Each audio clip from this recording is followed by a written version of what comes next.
It's time for DJ Rocky's Secret Files.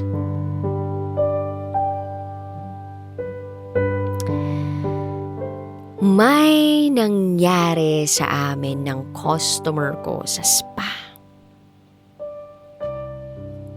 Hi DJ Rocky. Isa ako sa mga tagapakinig ng programa mo. Halos wala akong pinapalampas na kwento mo. At hindi ko akalain na isa pala ako sa mga magpapadala ng sulat sa'yo. Itago mo ako sa pangalang Cassie. At ito ang aking secret file. Nung pumasok ako sa isang spa, akala ng mga katrabaho ko pare-parehas kami ng buhay. Ang hindi nila alam, pumasok talaga ako sa spa para maranasan ko rin kung paano maging masahista. Mahilig kasi ako sa experience. Gusto kong inaalam yung mga gawain. Nakakainis nga lang yung ibang mga tao. Basic lang sa kanila kung laitin nila ang mga masahista. Feeling nila kapag masahista ka, nagbebenta ka na rin ng sarili mo. Pero hindi naman ganun yun Choice yun. So, nung time na pumasok ako ng spa, home service lang ang pwede. Unang duty ko, babae ang namasahe ko. Pagkatapos nun, nag-text sa akin yung may-ari. Kasi, may next spa. Tinanong ko siya kung babae ba to or lalaki. Ang sagot niya, lalaki. At huwag daw akong mag-alala dahil mabait naman daw yung kliyente. Medyo may pagkamanyak nga lang daw ang kamay. Natawa nga ako dun. Hanggang sa bumiyahe na ako at nakarating na ako sa bahay ng kliyente. Tumambad sa akin ang isang lalaki. Akala ko yun yung mamasahihin ko. Pero hindi pala. Yung anak pala niya. So nung pumasok ako sa loob ng bahay nila, natulala ako, ang gwapo. Although pinigilan ko yung sarili ko na wag ma-attract sa kanya. Itago natin siya sa pangalang Mr. L. So, ginaid niya ako papunta sa kwarto at sinimulan niya nang tanggalin ang mga damit niya. So, minasahe ko siya at habang minamasahe ko siya, marami kaming napagkakwentuhan. Tinanong niya ako bigla kung nag-e-extra service ako. At sumagot naman ako ng, ay hindi po sir. Sagot niya sa akin, talaga? Then I said, yes sir. Pero sa totoo lang, iniisip ko nga baka pwede. Kasi ang bango niya. Nanginginig pa ako. Na parang kinakabahan, hindi ko alam kung ano mararamdaman ko nung time na yun. Hanggang sa natapos na ang massage. And then the next day, nag-book uli siya. At ako uli ang napadala. Basta ang bilis lang ng pangyayari. Then sabi niya sa akin, ikaw yung nakaraan, diba? Then sabi ko, tama ako po yun. Hanggang sa minasahe ko na siya. At dun na ako bumigay. May nangyari sa amin. Husgahan niyo na ako na malandi ako. Pero, ito lang ang masasabi ko. Sa kanya lang ako lumandi. Oo, kay Mr. L lang. 2 taon na ako halos walang boyfriend. Never pa akong na-inlove sa iba uli. Sabi nga sa akin, bakit hindi daw ako nagkaka-boyfriend? Ang sagot ko, ayoko ng commitment So going back, may nangyari sa amin ni Mr. L.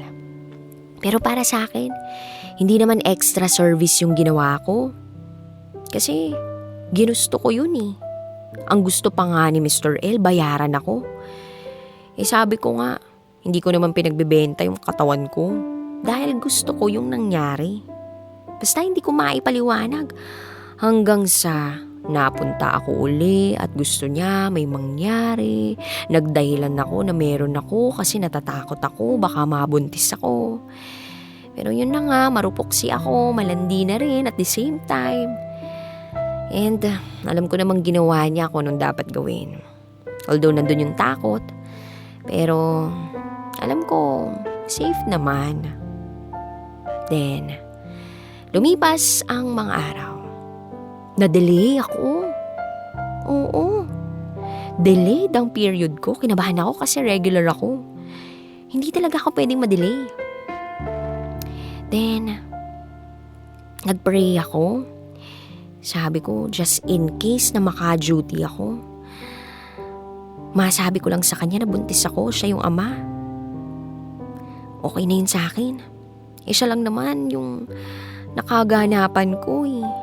Kaso iisipin nun, hindi siya kasi masahista ako. At isipin nun, pumatol nga ako sa kanya sa ibang kliyente pa kaya. Pero God knows na hindi ako nagsisinungaling. Hanggang sa yun na, lumipas pa ang mga araw. Unti-unti na akong nawawalan ng pag-asa. Ngayon, 2 buwan mahigit na ang baby sa sinapupunan ko. Iniisip ko na lang, paano kung hanapin niya yung daddy niya? Anong sasabihin ko? May nakapagsabi na rin sa akin, ikinasal na si Mr. L. Ayoko nang pahabain pa. Kaya Mr. L, kung marinig mo man to, alam ko magugulat ka. Huwag mo sana akong husgahan. Hindi kita hinahabol para mahalin mo ako, panindigan mo yung baby.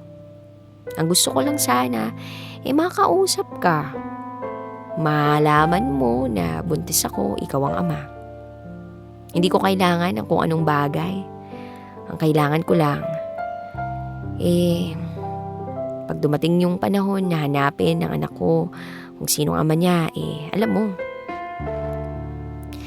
Well, congrats na rin sa'yo. I hope maging masaya kayo. Stay strong. I pray na masaya ka lang. Salamat. Ngayon, nasa apartment lang ako. Natatakot ako umuwi sa parents ko dahil hindi ko alam kung anong sasabihin ko sa kanila. Basta, huwag na lang siguro silang mag-alala. Kakayanin ko to. Kakayanin kong mag-isang pagpapalaki sa baby ko. Although alam ko naman na pag bumalik ako sa amin, kaya ng pamilya ko eh. Okay naman ang kita nila. Kaya wala naman talaga akong hahabulin kay Mr. L.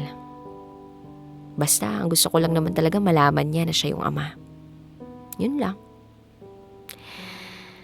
At least nakahinga na ako ng maayos. Hanggang dito na lang po. Muli, ako si Cassie. At ito, ang aking secret file. Always your number one SM radio station. Love Radio. Kabisyo, nakarelate ka ba sa secret file na binasa ko? Kung nakarelate ka, mag-subscribe ka na dito sa aming YouTube channel at pindutin mo na rin ang notification bell para updated ka sa mga susunod na episodes ng DJ Raki Secret File.